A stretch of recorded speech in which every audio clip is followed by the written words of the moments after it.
be new information for you. I'm sure that maybe I should just show of hands. Who here even knows what a chiptune is if I say chiptune? Okay, maybe I should do this the other way. Do you not know what a chiptune is? Don't be shy. All right, so we got a couple people. If I say it's 8-bit music coming out of old game consoles, does that, answer your question? Does that enable you to leave? You're like, finally, he told me, okay, good. So what I'm hoping is that as a person who does this for a career, not just someone that, this started as a hobby that got out of control, right? But, that's kind of everything. I think Bob and I can talk about hobbies that get out of control and running entire museums. But the point is that hopefully throughout this presentation, you'll be able to glean something from it that you didn't know before. And then immediately after the presentation, we're going to go over to the workshop zone in the classroom, and I'll spend an hour with you, and I think in an hour I can teach you to write music in something that looks like Excel with a spreadsheet sort of format or whatever, and a play button attached to it, which is what my software looks like. We can actually just skip way to, oh yeah, I'm out of disk space, thanks. Isn't this the eternal problem? We're going to use a program that looks kind of like this.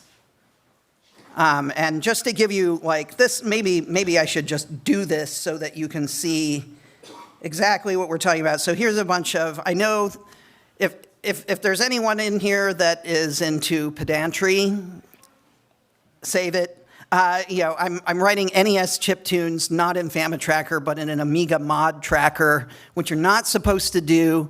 But I can run this through 5 levels of different conversion scripts or whatever and have an NSF come out the other side. That's something that you're like, why is he loading up, something to write fake bit, which you'll learn about. But just to give you an idea of what we're dealing with here, well, you might get blasted. You might not. Volume control at the ready. Actually, that's pretty good.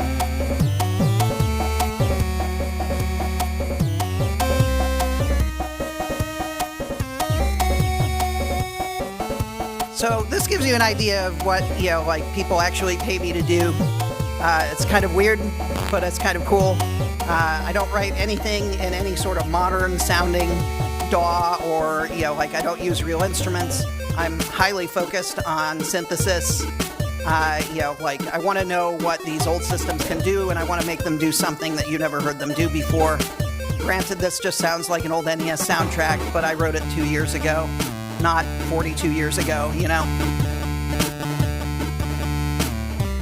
So you'll learn to use a package like this at the workshop coming up.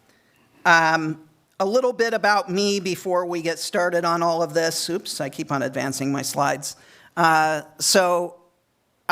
This nightmare starts with me being addicted to video games as a kid. I'm a child of the 80s.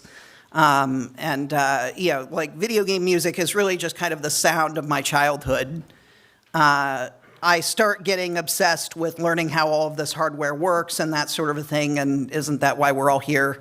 But this eventually turns into a love for video game music in a completely different way. Who's ever heard of a video game cover band like the Mini Bosses or, I'm calling out like one of the first video game cover bands. Maybe I should call out Power Glove or, Arm Cannon or someone a little bit newer or whatever. So I know all of these guys because I ran MagFest at one point. We all kind of became friends, and we were just, shit posting on the internet about video game music. And then this kind of evolved into a love for, I'm not very good at modern sounding stuff or real instruments. I can't play any instruments. I can't read a musical staff. I don't work very well with the note roll format, which is, it's a glorified staff. I can't read guitar tabs. I took Yamaha keyboarding for like 4-year-olds back when I was 4 years old, and I didn't retain much of it. And then I took like general music in like 7th grade, like as a junior high elective or whatever. So I don't really have music theory. I didn't go to school for music. I didn't do any of this. I just kind of have an idea of what sounds good in my head, and I need to convince my software to do this. So to that effect, who here was for Joyce's talk at 8 a.m.? Kudos that you can wake up that early. So Joyce said something very similar, like this is not necessarily from the music or composition point of view. This is for people that don't know anything about computers or music that can get into this and start doing this. And this, I feel anyway, is kind of the way my brain works. You look at all these numbers flying by and you're like, man, how does this guy ever do this? Well, you'll know in an hour. So I went the other direction. Instead of covering video game songs, I started turning modern music back into chiptunes. I did a rather famously known album called Pretty 8 Machine. Does anyone get the pun? It's on 8 different systems. I rewrote the first album from 9 Inch Nails, and they're all 8-bit systems and that sort of a thing. So shout outs to basically my food budget. That's available in the consignment area if you want to pick it up, along with a bunch of other stuff. My friend in the corner back here also did some anime covers on Famicom, so those are also available in the consignment area if you want to pick those up. All right, let's get into the meat of this. Does everyone know how sound waves work? They're vibrations. It turns out the speaker has to vibrate your ear, and then you hear sound. When the sound wave is up here, the speaker is out. When the sound wave is down here, the speaker is in. Now we just need to convince a computer to do that. So there are a bunch of competing ways that you can get a computer to do that, but usually even you put some sort of basic DAC in front of a sound chip or whatever, and you might be sending out DC or whatever, and you just send it straight to a speaker. But most of this is AC sound. In fact, if this helps you remember it, a digital to analog converter is also converting DC to AC, and an analog to digital converter is converting AC to DC, and the letters are in the right order. So that helps. So let's talk a little bit about what chiptunes are not. I'm going to add some stuff to this, but here's the most important one. If you want to get on the same page with a chiptuner very fast, don't ever say, "Oh, I love that MIDI sound that comes out of that Nintendo." It turns out MIDI is just a protocol that you send over serial. It's how instruments talk to each other, musical instrument digital interface. So there is no sound of MIDI. You have a keyboard that sits on a channel or whatever and sends instructions to a synthesizer. Sometimes you get it all in one nice package, right? But the point is that when these instruments generate audio, they have their own idea of what a grand piano sounds like, or a tuba or whatever.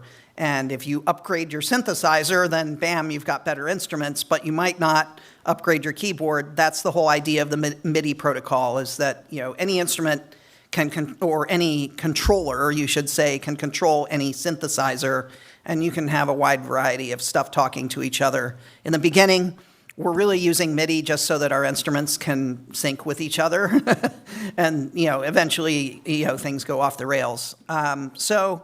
Anything with samples lasting several seconds is probably not a chiptune, because keep in mind we're dealing with Commodore 64s, and yes, I know there is a such thing as the demo scene where you can hear entire CD soundtracks on a Commodore 64 now, but let's for a moment realize that when we're in 1983, we don't have enough memory to store all of these samples, or a computer fast enough to play back samples. So again, we're primarily talking about synthesis, but then it's not synthesizer wank. There's a whole lot of if anyone's familiar with late 80s, early 90s keyboards, but also even maybe 70s keyboards, you get a lot of square waves. A good example that I'll use later in my sound chip chill out talk, which is tomorrow at noon, I compare the Cars. They have just what I needed, and there's this square wave lead that they use in that. I did a Nintendo version, and conveniently the Nintendo gives me the square waves that are exactly the same, and I can articulate them the same way, whatever. But that doesn't mean that sound chip is inside of that synthesizer necessarily. You will see a crossover, though, and that is that a lot of Yamaha keyboards, I even saw one in the consignment area, if it's not gone, the Portasound. A bunch of the Portasound models contain sound chips that appeared on the Sound Blaster or in the Sega Genesis, stuff like that. So you run into that. Anything that's, just because it sounds retro doesn't mean it's a chiptune. A good example of something that does sound retro is this guy right here. This was on Boing Boing, if anyone ever remembers that website. And you're like, oh yeah, square waves. But there's way too many for this to be playable on any sort of system. We've got fade out, we've got reverb, we've got them overlapping each other. Like, this is actually not a chiptune. Just to give you an example. It sounds like one. If you're not listening carefully, you might mistake it for one. I think I did the first time I saw this. You know, anyone get the song? You probably recognize It's Mad World. You know, like, okay, so, all right, what is a chiptune? Haha, it's music. It goes blip, blop, bleep, bleep. Sometimes people use the term 8-bit. Does anyone know why we don't call this 8-bit music in here, other than Ethan? So these are probably 8-bit machines that are generating this music. The sound chips themselves are 4-bit. They're on an 8-bit bus, but they're generating, you have 16 choices of volume value on most of these chips. If you're an Amiga head, you might get 6-bit. You know, but I mean, even that, you know, like actually, and for the people that look at, you know, like the hack for Paula, where you can do 14-bit sound out of a Paula, what they're doing is there's an algorithm. You do like a Viterbi search basically, and you can get 14 bits by combining all of the sound channels to get one 14-bit sort of, you know, choice of waveform or whatever. Does everyone get the idea of just? If you don't get the idea, I'd like to see your hand of what the difference between, like, say, 8 and 16-bit sound is, generally speaking, as a waveform. If you don't get that idea, raise your hand. Okay, so I want to serve you by saying, really, the number of bits, I mean, you already know that, like, the number of bits just gives you a number, right? So the biggest number that you can make with 8-bit is 255, 0 to 255. And basically, all we're doing is the number determines what position the speaker is supposed to be in on a DAC. So 127 would be the center line, the 0 line. If you're doing unsigned, 0 means the speaker is all the way in. 255 means the speaker is all the way out. And so when you get to 16-bit, now you have 65,536 choices. That gives you a lot more fine-grained control of where the speaker is. If you crunch that way down to 4-bit, 16-bit, or 16 choices of sound, you get a lot less. It's kind of a more granular sound. Also, if you want less choices of frequency, that's completely different. You know, like you again go into, you have choices of volume and you have choices of frequency. I'll get into this more later, but the important thing is lower frequency, you know, or lower numbers of frequency choices means that your sound is going to sound, you know, like either if you're generating instruments, you're going to have less choices. So everyone remember how the Atari 2600 is horrible? You only have 32 choices of note. You only have 5-bit frequency choice. But if you're talking about just a recorded waveform, if you have less depth here, you'll literally just cut off your high end, and then you'll cut off the mid-range, and then you'll start cutting off bass notes, and eventually you won't have anything at all. All right, so, you know, like possibly songs from old video games and game systems. Let me give you an example, and you'll hear actually in Where Am I?, which I've been using this example for 15 years now, but you'll hear what you would do if you don't have a lot of channels, but you want to do kind of cool, you know, sort of echo reverb effects. And then I'll give you some Commodore 64 examples, which are also really good.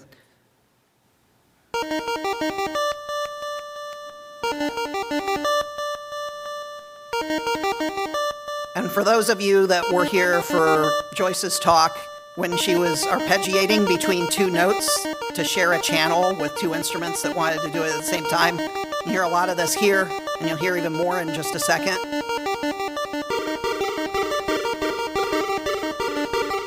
It's the same kind of stuff, just done on different hardware. Commodore 64 is going to sound a little bit more capable than the Game Boy.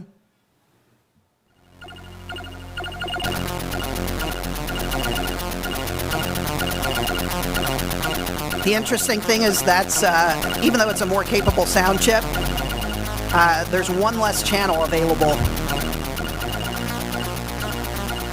You have better waveform choices, you have analog filters.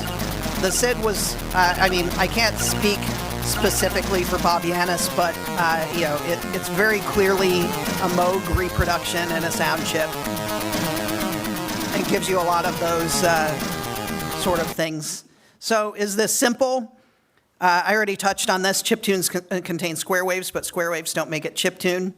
EDM producers.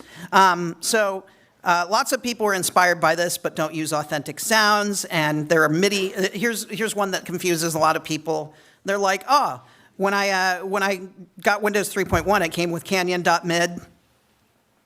And I loaded it into Media Player, and I played it on a Sound Blaster.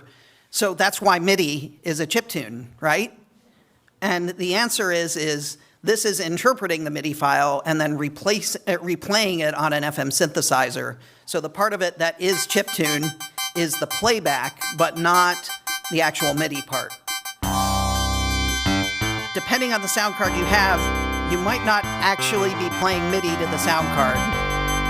You don't have MPU 401 on the earliest of sound cards, and they're still playing FM. So yes, we did just play a MIDI file on an FM synth, but the thing is does everyone remember getting like an AW32 or a Gravis ultrasound and then playing Canyon.mid, and then suddenly it sounds gloriously better? And the reason is because we have some new synthesizer playing the MIDI file. So that's why it wouldn't be chiptune. And there's all sorts of debates about this. Speaking of debates, maybe we should talk about some of those. Hello, next slide. All right. Does everyone know what scene drama is? So there are these extreme purists out here that want the real deal from real hardware in real time. Really, there are mostly purists that don't really care about how the tune got written as long as you can't tell the difference between that and real hardware. You'll notice that I just played you an Amiga mod that sounded like a Nintendo thing. I actually wrote that with the limitations of the Nintendo in mind, partly because as soon as I fire it through my 5 conversion scripts, my software will barf if it, doesn't have the right Nintendo specs or whatever. There are also people, this is kind of a fun term called fake bit. It's not a dig. Some people see it as an insult, but basically this is for the Amiga kids that have either they're using Octamed or maybe they're using Paula. Paula has a DAC. It's capable of playing samples. There's really no synthesis going on when you play a mod file, right? It's just pitching waves up and down. And granted, that's beautiful. That's what got me into writing music on computers. But there's another I know there are a couple Amiga people here. Smile, grin, wink. There's another term, chiptune, that evolved specifically from the Amiga scene, and that's that on the Amiga you have chip memory, and your tune will have to be in chip memory for Paula to get access to the sounds that you want to play. So if it fits into chip memory, it could be considered a chiptune specifically to the Amiga people. And usually this ends up being short waveforms and that sort of thing. All right, and then I invented this term, riptune, which is basically if you were, I know that everyone in here was 13 once upon a time. There's a program called, I'm not going to call it out by name, but you can certainly find this thing on the internet, and it will take a MIDI file and play it and make it sound like a chiptune. But again, it's using too many waveforms at a time. There's too much polyphony. It's not real. And the thing that I hate about this camp of people, I'm sorry to use such a strong word, is that no one will call it out for what it is. They won't say that they use GXSCC. Oops, I just said the name of the program. This is not the right way to make chiptunes. It is fun to be able to load a MIDI file in and get that instant gratification, but there's only one computer that is actually reproducing the sound for, and shout outs to Bart if he's around here. I know he's got an exhibit over there. The MSX computer is what the SCC sound chip was for. So there is a camp of people, and this is like rock stars, hip hop people, whatever, that like to incorporate chiptune into their music, and I call them chiptune plus. You could also be like, chiptune with guitar, or some people use the term chip hop for hip hop artists that are nerdcore that like to do that sort of thing. Okay, so here's where the scene drama comes from. It turns out people have opinions. The first one, this is a 2005 scene drama piece where a kid, and I say kid, but it could have been me. This happened to me a couple times. The Game Boy was the prevalent chiptune creation instrument. It really became popular in New York. Public transit is huge there. You break out a Game Boy and a pair of headphones, and suddenly you're writing chiptunes on the bus or on the subway or something like that. It's a great way to blow 30 minutes and write half of a song, and then go to an open mic somewhere and play your Game Boy song, right? Plug it in and, play one track. And then you get off of the stage and someone's like, oh man, I really like that Mario song you played. And you're like, screw you, I just wrote that on the bus, like myself from scratch, and so that caused a huge divide of people that were like, chiptunes aren't video game music, but if we go down and all of this sort of, and then there was the whole, is the chiptune stuff a genre or is it an instrument and whatever. I like to highlight this, that you forgot that you're holding a Game Boy that says Nintendo on it. I don't know why I'm even going through. Let's go to the next debate. This is not a big deal anymore. The new great debate is that there is a difference between the type of music and its scene. And the example that I like to use is that punk rockers can be punks who enjoy rock, or they can be the actual band that plays punk rock, right? And some people might even be like, oh man, that was a really cool song. I'm going to incorporate some of this punk rock stuff that I did into my own act and whatever. And it could be that they decide that punk rock and orchestra are going to mix together or something like that. So the chiptune scene is full of autists, and I am one. I have learned over the years how to recognize, especially L1, which is level 1. There's a bad name that used to be associated with it. We don't call it that anymore. The people that don't pick up on social cues is very common, and so some people just can't separate their scene from their music. And I mean, this is a problem with everyone, but they need their music to be seen as a chiptune, to be a part of the club. And I'm here to say that is not true. You are welcome in my scene. I say this as a chiptuner, even if you are not writing chiptunes, if it's electronic music, if it's beepy boopy, whatever, come and join the party. Just call your music what it actually is, okay? That's all I want.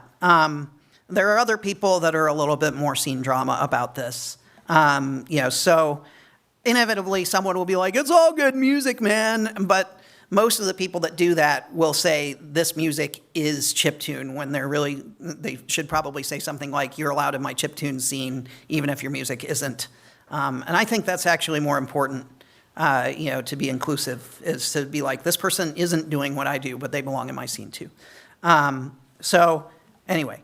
Where did chiptunes come from? Everyone knows that old games are crappy and dissonant sounding. There are some of us among us that know this better than others. Eventually, someone wants a jingle in a game, and you would even see this on the same system. Either the first 4 notes of certain songs, or maybe even you'd see. If you've ever watched, there's a great documentary called "Digging in the Carts." And basically, Hallie says the first video game song is actually the 4 notes from Space Invaders, the bump, bump, bump, bump, bump, bump, bump, bump, bump, bump, bump, bump. And but then we would get other stuff. Anyone played Journey Escape and heard Don't Stop Believin', except it's all detuned, so maybe you should stop believing. But we get this up to full-on intro songs like California Games, even for the Atari 2600 has Louie Louie in it, and that becomes full soundtracks to games, and we can look at Mega Man or something like that, where we actually have 11, 15, something like that songs. And, everyone wanted to get neat sounds from this hardware, and eventually, we started to just, freak out for stuff like that. So why would I do this now? Maybe you have an odd penchant for obscure hardware or something like that. Maybe you want nostalgic gaming music. Maybe you like working under potentially strange limitations. Some people call me a masochist. You might like the pure, simple sound wave tones. Maybe you don't like complicated and like breaking the limits of the hardware, and you actually sort of like that pure tone. It's possible. Maybe you need to produce really small files with tons of music in them. Maybe you're a huge nerd. I'm all of these things. But, yeah, anyway. All right, so what kind of limitations are we talking about here? I think I'm among my people when, I don't need to tell you that sound chips are hardware, not programs. So unlike just pooping a sound wave out, like if you load up an MP3 and hit play, then basically all you've done is decoded this encoded stuff into memory and then pointed the sound card at an area in memory and said, hey, DMA this wave file out to the sound card, and it happens. But in most synthesis sound chips, what you do is fire a bunch of parameters. I would like, note 67 to come out of channel 4 with instrument 5 at volume A, which is hexadecimal 10, right? You might, and this, I touched on this a minute ago, frequencies played might be limited. If you have less bit depth, you get less frequencies. Special effects may or may not exist. You might not get envelope support at all from your sound chip. You might have to implement it in software. It might not be in hardware, or you might not get volume control at all. Anyone ever notice how the triangle wave, which is usually used for bass on their Nintendo, is always just like blaring or not even there? That's because there's no volume control on it. Which is this one right here. You might also, the Commodore 64 SID has analog filters. That's pretty much the only chip you'll see that on, at least in common use. Some volume changes are logarithmic, not linear. So 8 out of 16 doesn't actually mean half volume. There's all sorts of stuff. 1-bit music is a thing in Chiptunes where, literally you just access a piece of memory on the Apple II and it flips the sound wave to the other value. Doesn't matter if you read or write, whatever, it's just looking for that read. You might not get fine-grained tempo control. Usually the time that you want to update the sound chip is during V-blank. So when the screen is not being drawn is 60 or 50 if you're in Europe times a second. So that's the only time you get to update your sound waves. And if you do a bunch of complicated math and whatever, you learn that, 125, 129, et cetera, like these beats per minute are the ones that are possible. The one that is common to both NTSC and PAL is 150. Go home and try it. You can play the Tetris music next to the Contra music, next to the Mario 3 music, next to something else and whatever, and you'll find that the beats all line up. You can certainly change it, and some people would choose slower or longer tempos, but you'll see that 150 is kind of a magical BPM that everyone does. So types of sound chips. PSG is the beepy boopy stuff whenever we're talking about chiptunes, or this is the one that we call up 8-bit music or whatever. The YM2149, which is also known as the AY38910, is 3 square waves, and white noise can be turned on and off on each one of them. It appears in the Intellivision, the Atari ST, a bunch of stuff. This is the one, and there's actually a low-cost clone of this from TI, and all of these can do 3 sounds at a time and some fuzz, and that's what you get out of these systems. The other, we have all sorts of examples. The Nintendo actually does not have a sound chip. They literally just crammed it up the butt of the CPU. I think they removed binary coded decimal and put it in that space. But this is a 6502. Here's a fun one. Did you know that the Game Boy is actually a Z80 that they just took a hacksaw to and then shoved sound into that too?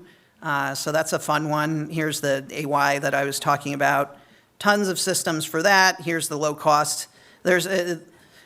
I've memorized all of these numbers. This won't be on the test, okay? This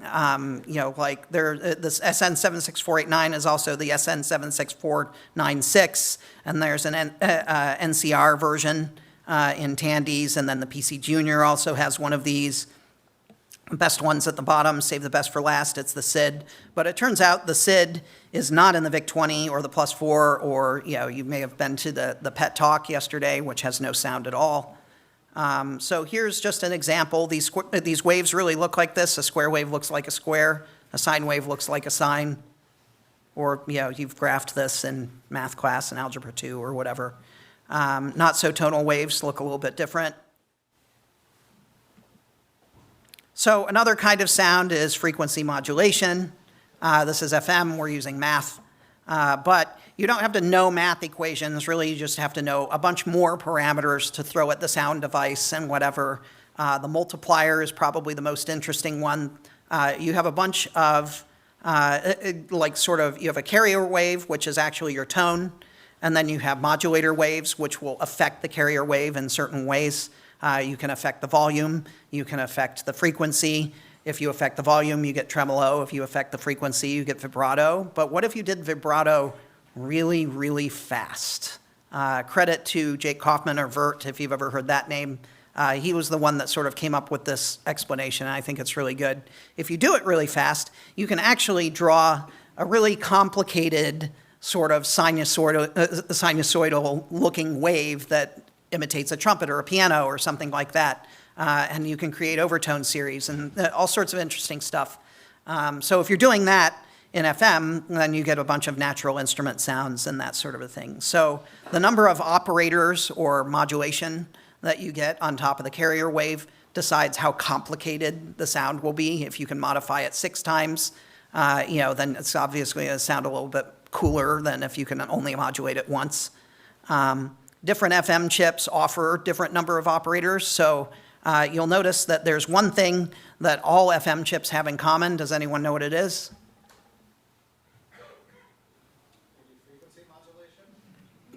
Have you ever noticed? They do. Have you ever noticed how all of them are made by Yamaha?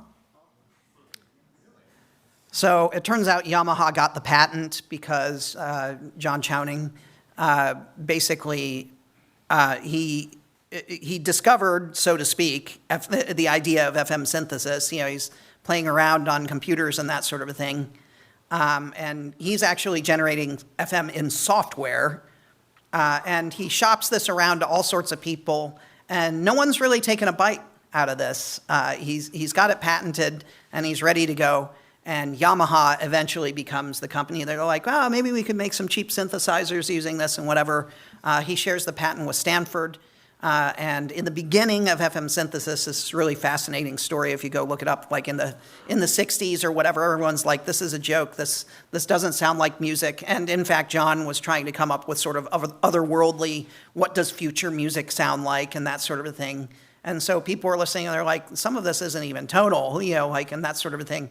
But the cool thing is that he gets shunned by the college, and he goes to France and becomes a part of like an avant-garde scene and whatever, and then comes back to the US, and the patent performs insanely well, and he's well recognized and whatever, and it ended up being, until, 5 years ago or whatever, Stanford's top performing patent.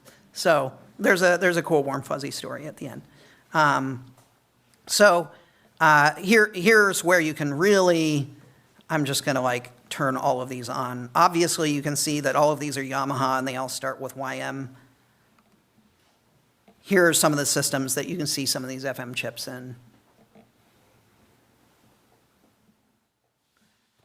I negated putting my phone next to me. How am I doing on time? 25 minutes. Oh, geez, okay, fine. So let's listen to some cool tricks that make cool chiptune sounds so that you can get an idea of what this is. If this whets your thirst a lot, tomorrow's panel that I'm doing is the sound chips and chill. That's going to be at noon, right here. And I'll show you how to tell sound chips apart. Bob and I had a car ride back from VCF one year or something like that.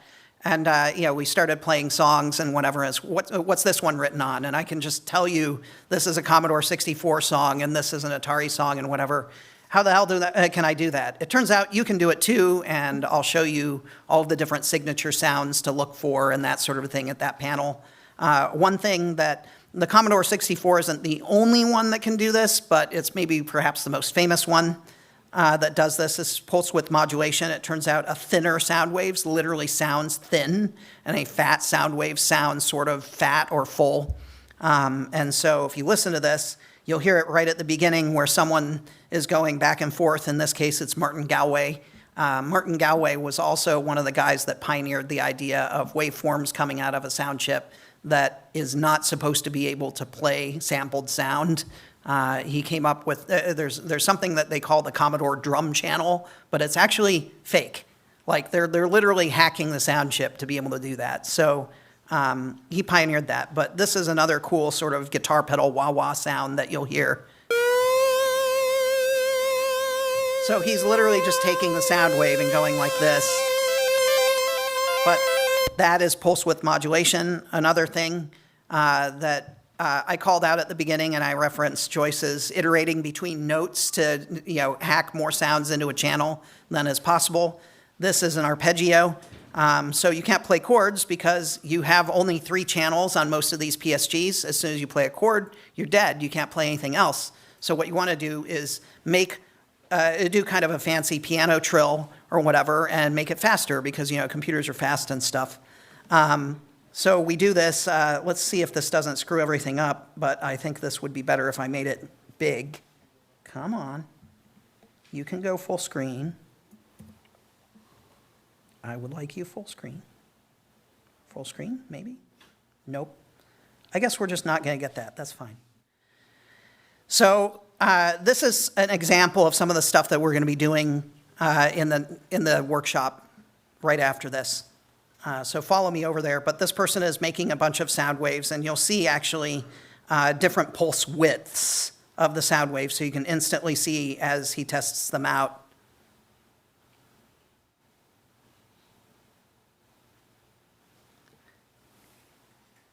So what's happening now is loops are being created because one sound wave is going to get drawn, and that'll be a looping sound that you hear come out of the device. And so literally you can just draw these.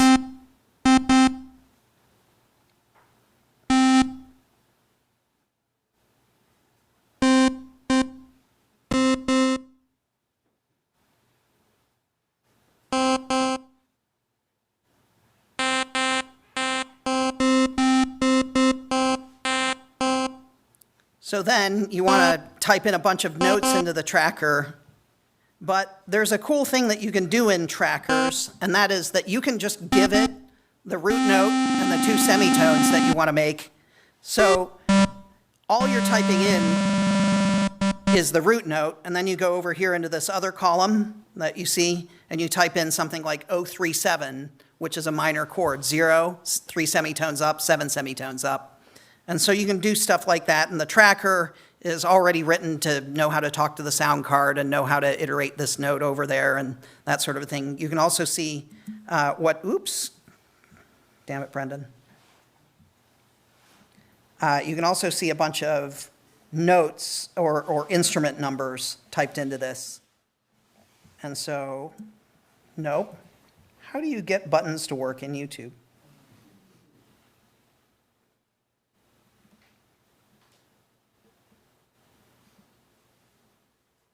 So you type in all of these numbers to switch the instrument, and then you hit play. Oh, and he's going to vary the volume a little bit. This will give you some sort of envelopes. This is changing it in software, not in hardware, because the tracker is software. It's a pretty nice sound. You'll hear this in a lot of European Commodore games, especially.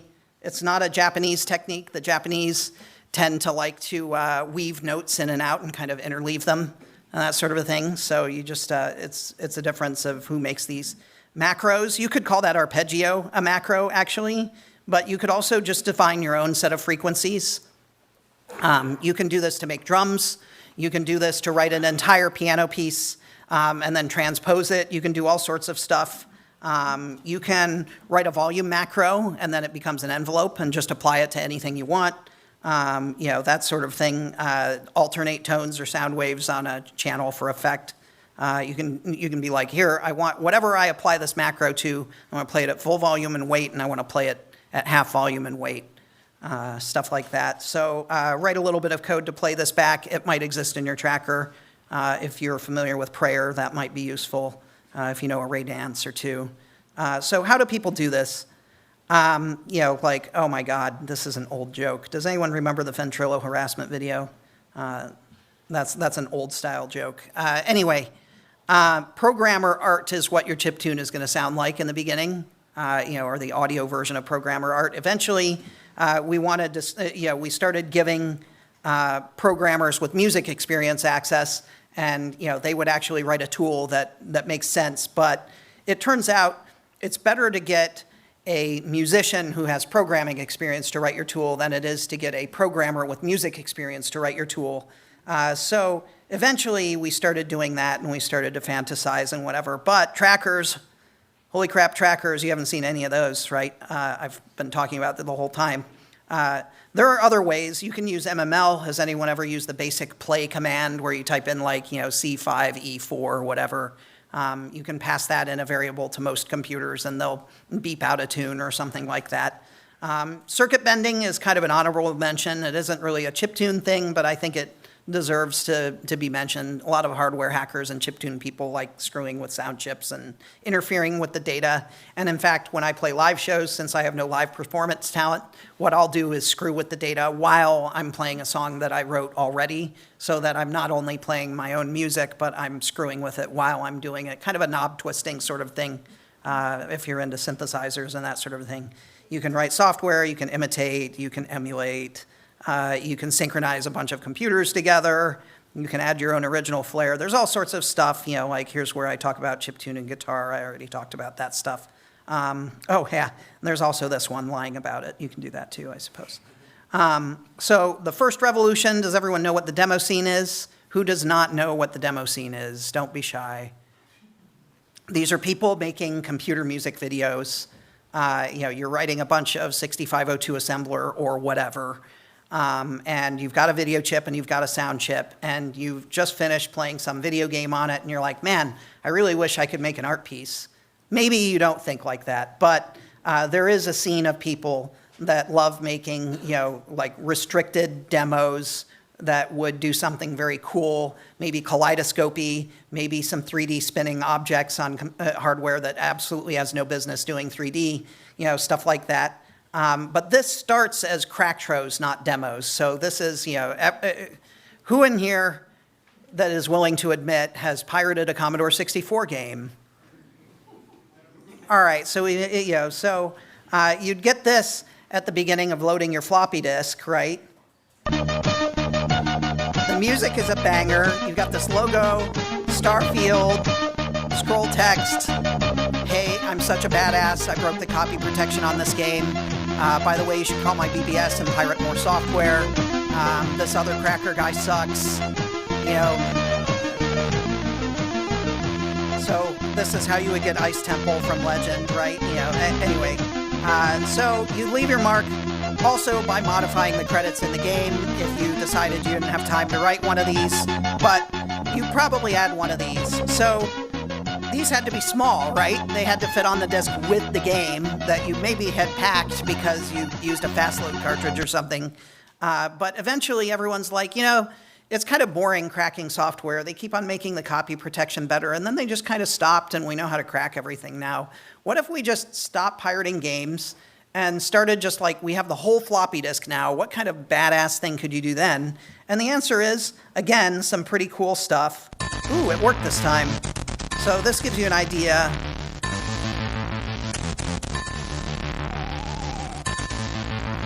Countdown.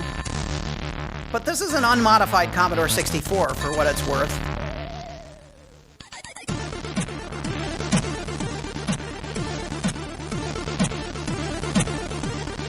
And they're going to make sure and dramatize how cool they are, right?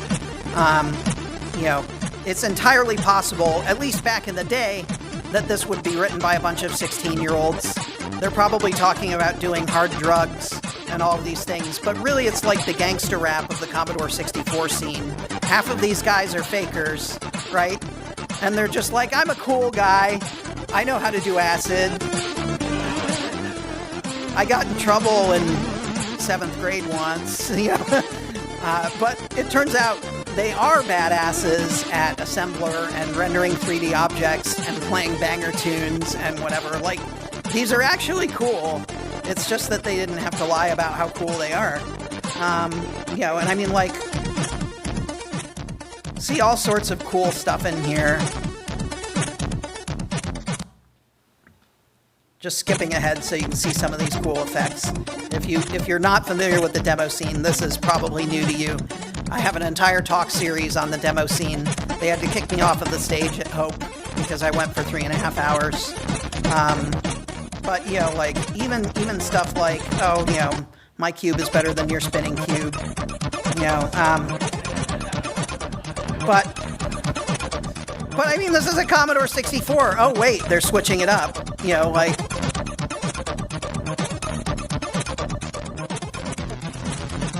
that spinning cube definitely is cooler than the earlier spinning cube, I mean, scroll text. So, I mean, this is pretty fun stuff. Full screen button, do you work? No, you don't. Of course not. I might have to, just start the slideshow here. Okay, so this is an interesting scene, and honestly, this is kind of where the chiptune scene goes into full swing from the sort of the anthropological perspective or whatever. Obviously, we had computer sound well before this, but this is where people are really kind of getting into this and whatever. And with absolutely no disrespect to the Philadelphia Computer Music Festival in 1978, which would definitely predate this. The demo parties that are happening in the late 80s and the early 90s. This is like front and center. It's an event. You can compete in this and, like get cash prizes or a new video card or something. It's starting to get really real. And then we kind of fall out of this for a little while because we're really more interested in samples. Ensoniq has kind of decided that we're going to go from synthesis into wavetable and that sort of a thing. We see a lot of this, and everyone's getting into the sampler keyboards and that sort of thing. Synthesis and chiptunes kind of become a thing of yesterday until maybe there's sort of a retro resurgence. What would happen then? Track to the future. Does anyone get this really bad pun? So trackers, demo scene people start writing even cooler demos, and they release these trackers. And they're all sample-based, again, like I said. But this is just a 4-track recorder. Each column is a sound that can happen at once. Each row is representative of time. You have fine-grained control over everything. You just saw one get used, so you get this idea. Everyone makes one. Here's one for, they literally capitalize YM because it's for the YM2149. This is Atari ST. This is MSX over here. Here's one for like Windows XP. Everyone launches onto this. But in the year 2000, this is a bad shout out to Conan. Kids think that the Game Boy is the first game system ever.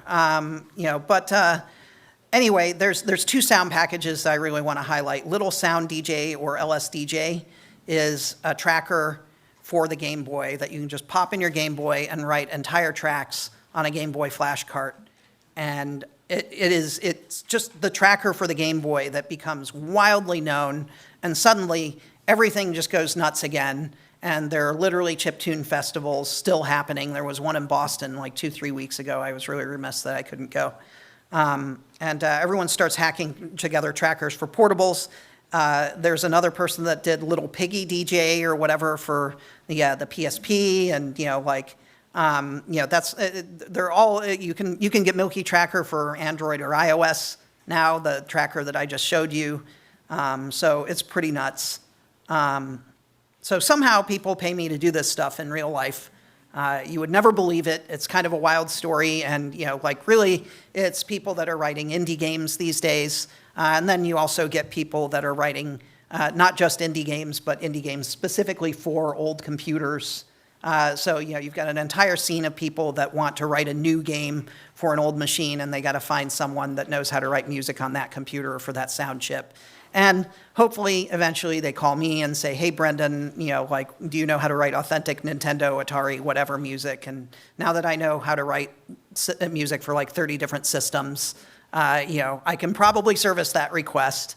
And sometimes I'll even be like, "Do you have a tool that you want me to use?" Because they might be using specific replayer software or something like that. So then I have to learn their tool, but that's no big deal because I know the limitations of the hardware. I might even do something like ask them for a feature in their tool that then they can go and add. And I can be like, "You know how the hardware can do this? Can you add, some code so that I can poke that piece of memory or something?" So that can be kind of fun. But I think that is the end of this.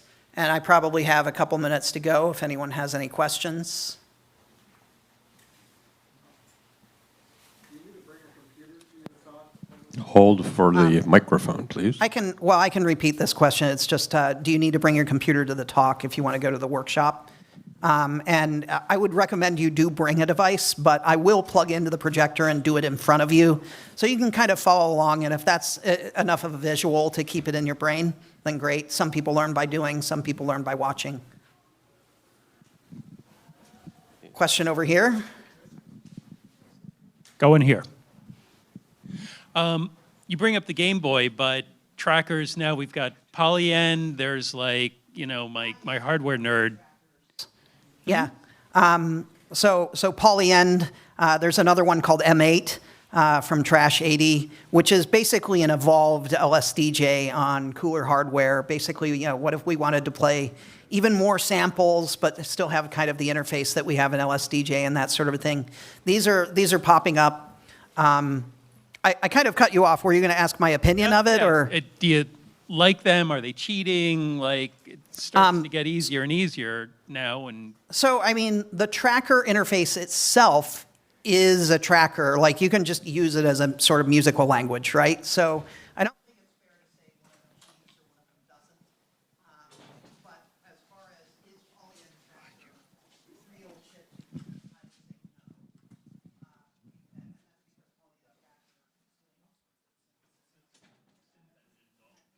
Engine. Again, I'm not saying that in a hateful or judgmental way or whatever.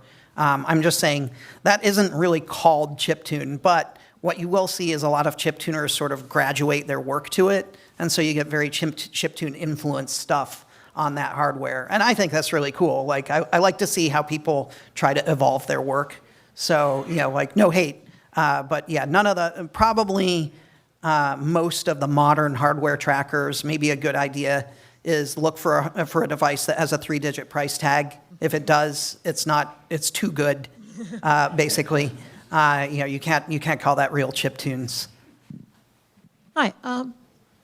Back in an earlier section, you were, and I can't remember exactly how you phrased it, so I'll just paraphrase it. Sure. Got away with sneaking into a live performance with canned music,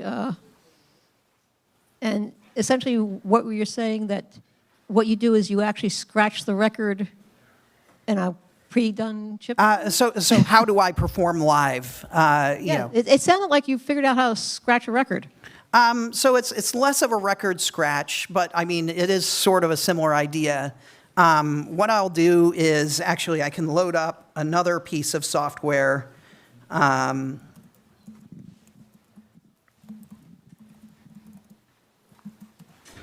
So here is something called Defel Mask. I'm sorry to anyone that there's some scene drama even around this program, and I'm sorry if you don't like it, but the thing is you can load in, so here are all of my patches for FM, right? And I have something in here called 80s Pad Tweak, but eventually, and you can get some really cool sounds out of FM. It turns out the bass wobbles in dubstep are FM synthesis. So, but the thing is if I double click on any of these, we can change any of these sliders. So what I'll do is I'll just kind of load up a song I've already written and hit play.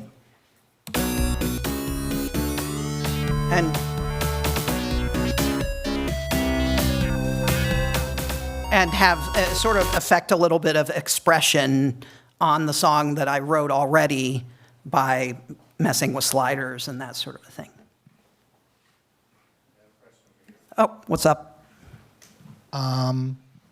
So what is the cutoff then for what is considered chiptunes and what isn't? Is the presence of any samples at all disqualify it from being chiptunes? I don't think that you should, like, the NES can play samples. You've heard, like the rock Mario 3, drums yeah. in Contra or the steel drums in, Mario 3 or, the hey sound in Ninja Turtles or, like whatever. There is a channel on the Nintendo dedicated to playing samples. Okay. And they're really shitty, but they do come out. Sure. So really what it is I like to literally say, look at the root words here. We have chip, which is a sound chip, and the chip itself is playing a tune. So I like to specifically say chiptunes are synthesis. You know, like as soon as you get into DACs, the sound chip is playing the sound waves, but it's not like deciding the frequency it's playing the sound wave at or anything like that. We didn't just kind of poke it with some instructions and then it could go off and do it on its own. I stopped calling them chiptunes, and that's kind of why I made that reference to Amiga, because we did use the term chiptunes for tunes that would fit in chip memory. But, you know, like largely when people play mods on an Amiga, it's just a bunch of samples that are being pooped out at different speeds or whatever. And the same goes actually for the Super Nintendo, where we've got a DAC. And actually, the Super Nintendo is pretty awesome. You've got a full-on DSP that if you write tight enough software for it, it's a 6502 bolted to a DSP that can play up to 16 channel sound. The dev kit for the Super Nintendo, or if you like ever read that one GamePro or EGM issue where they're like Super Nintendo versus Genesis, or you know the Super Nintendo is about to come out, what is it capable of? And they were like, it can do 8 channel sound, and that's just because the Nintendo development kit says you can do 8 channel sound, but it's actually hardware that runs a program that can poop out as many sound waves as you could do. So you could write a program that's so tightly coded that you can get 16 channels. And if you go and find Tales of Fantasia or something like that, you can actually do like 16 channels with reverb, which is a feature of the DSP and whatever, but you can do like surround sound and like all of this amazing stuff. So as soon as it gets good, it's not a chiptune anymore, but sample. When the music is centered around samples, I would say that's really, you know, like the kind of hard cutoff. You have one DAC on the Sega Genesis. You can play, you know, you can play samples on that one channel. You can actually also convert it back into an FM channel and play no samples at all. But I mean, even Sonic 1 has, you know, like a kick drum and a snare that are sampled. Okay. You know. So the Super Nintendo, though, doesn't count as chiptunes? I would not call the Super Nintendo chiptune. I would not call the Amiga's chiptune. I would not call the 2GS chiptune. Okay. You know, and it's hard even to qualify, and this is why I sort of included them, but said this is sort of an exception. The Apple II is also not chiptune because there's no sound chip at all, actually. It's, you know, and the same with the ZX Spectrum or any of these 1-bit systems. You know, like you're literally just twiddling a waveform back and forth, and there is some sort of rudimentary hardware in there that knows how to flip the waveform upside down. But like, other than that, you're not really doing that. But they kind of get an honorable mention because some people have done some really incredible stuff with that. And you can get a plain square wave and that sort of a thing. You know, I would hesitate to disqualify things like the super sound. I would hesitate to disqualify Namco Pac-Man. It actually doesn't have a sound chip, but a lot of people call the grouping of all of the chips that make sound sort of a proto-sound chip. You know, like Pac-Man, they call it the Namco WSG, wavetable synthesis generator, or something like that. And it poops out very short sound waves that loop. But I like including them because basically that led to the creation of a single sound chip that sounded exactly like that. So I think they deserve inclusion. Okay. This is Question in probably the the back. last question. Now, while we are considering possible exceptions, would you consider an Apple II or GS or something that had a Mockingbird or additional sound hardware that is then programmable? The Mockingbird is absolutely chiptune because that sound chip is the same one in the Intellivision and the MSX and whatever, the AY38910 that I mentioned earlier. The Mockingbird just has 2 of them, or the Phaser has 4. Great, thank you. If you have any more for me, I'll be doing my workshop. You can literally just actually there is no talk after this. This is lunch, right? So if you're interested in this, feel free to clear the room and follow me over to the workshop in the next building over.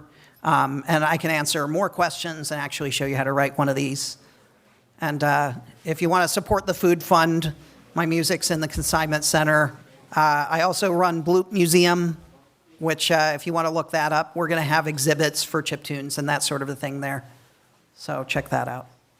Thanks for coming. Thank you very much.